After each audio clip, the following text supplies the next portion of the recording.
Olá a todos, me chamo Luiz Felipe Alves Dionísio, sou orientando do professor Bolívar Ponciano Goulart de Lima Damasceno, que pertencemos ao Laboratório de Desenvolvimento e Caracterização de Produtos Farmacêuticos. Pertencemos à Universidade Estadual da Paraíba, Centro de Ciências Biológicas da Saúde, no Departamento de Farmácia. Irei apresentar meu trabalho intitulado como Desenvolvimento de Produtos Farmacêuticos Nanoestruturados a partir de argilas de bentonitas naturais contendo óleo essencial de melaleuca alternifolia. Os óleos essenciais, eles são líquidos naturais e voláteis extraídos de várias plantas, responsáveis também por diversos usos na medicina, na agricultura, perfumaria por muitos anos. Como também o TTO apresenta atividade antimicrobiana e antifúngica. Quimicamente, o TTOL é constituído principalmente de hidrocarbonetos terpênicos como monoterpenos, sequiterpenos e também um 8-cineol e terpene 4-ol, que esse terpene 4-ol ele é responsável por 40% da composição do TTO. No entanto, o uso direto dos óleos essenciais em geral é limitado devido às suas propriedades aromáticas, que eles apresentam instabilidade a condições ambientais. Logo, a absorção e o encapsulamento eles podem ser uma estratégia útil para o carregamento dessas moléculas desses óleos essenciais na sua estrutura. Dito isso, uma das melhores alternativas para a criação do sistema carregador dos óleos essenciais são os argilominerais, pois eles apresentam uma origem natural ou sintética, baixa toxicidade, capacidade de troca catiônica e uma capacidade de adsorção. No seguinte trabalho foi utilizada a bentonita purificada, onde ela se caracteriza como esmaitita e apresenta esse espaçamento interlamelar que pode ser utilizado para a adsorção de moléculas. Assim, o objetivo desse trabalho é a criação de sistemas híbridos nanoestruturados para o carregamento do óleo essencial de melaleuca absorvido em bentonita e caracterizar as suas propriedades fisicoquímicas. Se tratando da metodologia, no desenvolvimento dos sistemas híbridos nanoestruturados se deu a partir de duas formas, a malaxagem e o shaker, onde na malaxagem foi pesado 400 mg da nossa argila purificada e 400 mg do óleo essencial, transferidos para um graal, triturados, onde a gente teve essa proporção de 1 para 1 nessa pesagem, triturados esses componentes do graal até obter uma massa homogênea, posteriormente transferidos para uma placa de Petri e a estufa a 40 graus Celsius por 24 horas e, por fim, obtemos o sistema híbrido nanoestruturado. Na segunda metodologia, foi pesado 400 mg da argila, 400 mg do óleo essencial em 30 ml de etanol, onde foi feita uma suspensão. Essa suspensão foi agitada no shaker a 200 RPM por 60 minutos. Posteriormente a isso, o etanol dessa suspensão foi evaporado por 12 horas numa capela, seguido de uma secagem de mais 12 horas a 40 graus Celsius, assim obtendo também o sistema híbrido nanoestruturado shaker. Para a avaliação da capacidade de adsorção, foi realizada também uma suspensão de bentonita com 30 ml de etanol, 0,4 gramas da bentonita e 0,4 gramas do TTO, agitada a 200 RPM a 60 minutos também, posteriormente centrifugada a 60 minutos a 6.000 RPM e o sobrenadante dessa centrifugação foi quantificado no espectrofotômetro no comprimento de ondas de 265 nanômetros. Após a quantificação no espectro, os dados foram quantificados nessa forma, onde iria identificar a quantidade de TTO dissolvida na argila. E a concentração de TTO foi variada nessas suspensões, sendo todo esse experimento realizado em triplicado. No estudo de liberação do TTO dos sistemas híbridos nanoestruturados, primeiro foi preparado o meio de liberação, que foi um tampão fosfato de 0,005 molar de pH 7,4 mais 1% de Twin, obtendo essa solução de liberação. O segundo passo foi realizar a liberação controlada por membranas de celulose, onde essas membranas elas foram agitadas a 100 RPM por 24 horas nesse meio de liberação, onde estava contido 400 mg dos sistemas e 100 ml desse meio. E durante os tempos de 15 a 1440 minutos foram retiradas alíquotas de 3 ml e quantificadas no espectrofotômetro a 265 nanômetros. Das características fisicoquímicas foi avaliada a difração de raio-x, análise de espectroscopia de infravermelho por transformada de Fourier e análise térmica. Também foi avaliada a atividade antimicrobiana, onde as suspensões bacterianas de Staphylococcus aureus e Escherichia coli foram preparadas a partir de culturas de 24 horas em caldo argamilerrim. Assim, a concentração inibitória mínima ela foi determinada utilizando a técnica de microdiluição em placas de 96 poços. Cada pocinho ele foi preenchido com 90 microlitros do caldo, seguido da adição de 100 microlitros das substâncias testadas, que foram os dois sistemas, ciprofloxacino para as duas cepas, oxacilina para Staphylococcus aureus e ceftazidima para Escherichia coli. E foi adicionado 10 microlitros da suspensão bacteriana em cada pocinho. Após a incubação por 24 horas, foi adicionado os 20 microlitros de cloreto de 2,35 de feniltetrazóleo.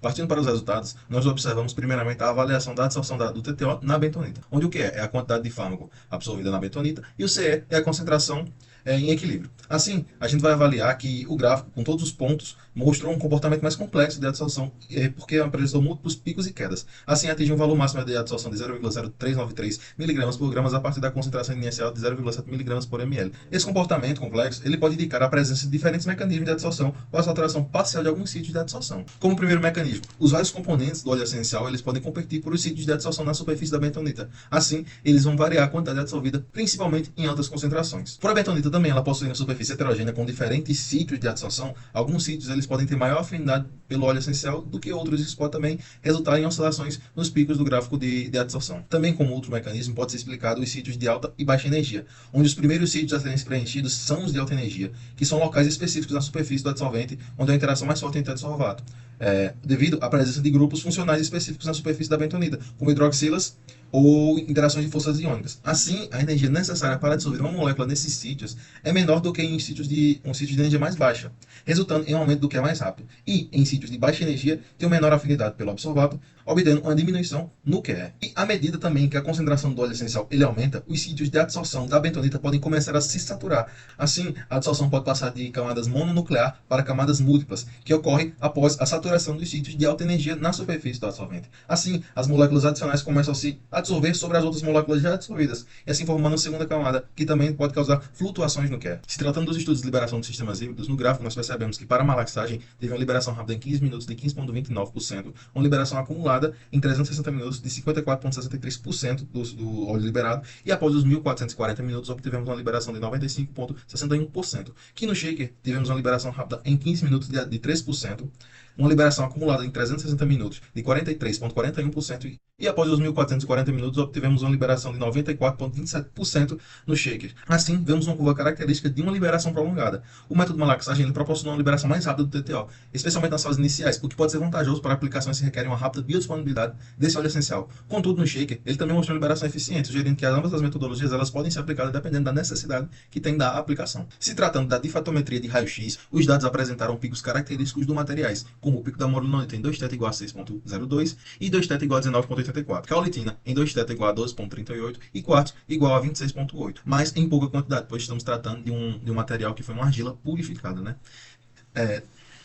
Analisando o gráfico do DRX, não percebemos uma variação nos picos, a não ser no pico da morilonita em 2 θ igual a 6,2, pois observamos uma redução na intensidade do pico. Contudo, ao calcularmos o espaçamento basal, também observamos uma redução nele, como podemos ver aqui na imagem exemplificada ao lado da bentonita purificada, do malaxagem e do shaker, onde o malaxagem apresentou um menor espaçamento basal ainda em relação ao shaker. A redução da intensidade do pico da morilonita pode indicar que o TTO está sendo parcialmente incorporado, mas de uma maneira a desorganizar a estrutura cristalina da morilonita, e a redução do espaçamento basal indica que as camadas estão se aproximando, pois o TTO não está totalmente inserido nessas intercamadas. No FTR, os dois sistemas eles mantiveram gráficos semelhantes ao da bentonita pura, mas no comprimento de onda de 2.900 e 3.000 cm na menos 1, que é um pico característico de hidrocarbonetos, nos dois sistemas é perceptível esse pico que indica a presença de hidrocarbonetos provenientes do TTO, sendo o shaker o sistema que teve um pico levemente mais intenso. Das análises termogravimétricas e da sua derivada, avaliando primeiro o perfil da bentonita pura, observamos um primeiro evento de 25 graus Celsius a 74 graus Celsius proveniente de uma desidratação com perda de massa de 11%, um segundo evento até 406 graus Celsius proveniente da evaporação de água dos espaços interlamelares que teve uma perda de massa de 3%,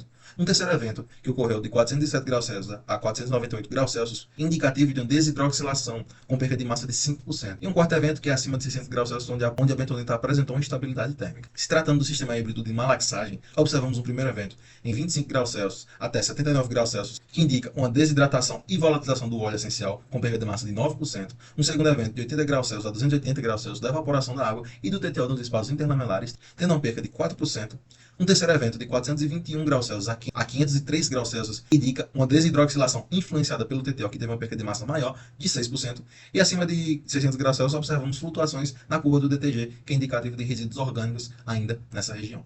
Se tratando do sistema híbrido shaker, nós observamos um primeiro evento de 25 graus Celsius a 85 graus Celsius proveniente da desidratação e volatilização do TTO e do solvente, tendo uma perda de massa maior de 12%. Um segundo evento de 85 graus Celsius a 177 graus Celsius, que é proveniente da evaporação da água, do solvente e do TTO nos espaços interlamelares.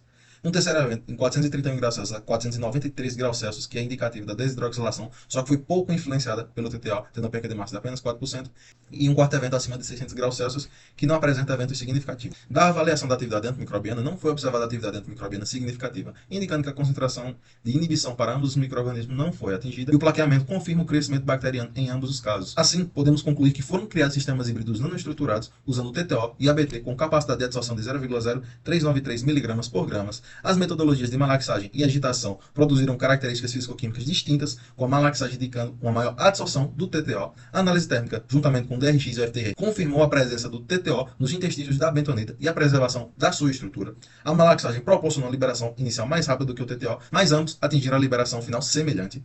Os sistemas híbridos nanoestruturados não apresentaram atividade antimicrobiana, sugerindo necessidade no ajuste da concentração para melhorar essa propriedade, e os sistemas híbridos nanoestruturados são promissores, carregadores e eficientes na liberação. Contudo, ainda é necessário mais estudos para comprovarmos essa hipótese. Aqui estão todas as referências utilizadas nesse trabalho, e eu agradeço pela atenção de todas. Qualquer dúvida, não hesitem em perguntar, aí está o meu contato, e também agradeço a todas as instituições financiadoras desses projetos. Muito obrigado.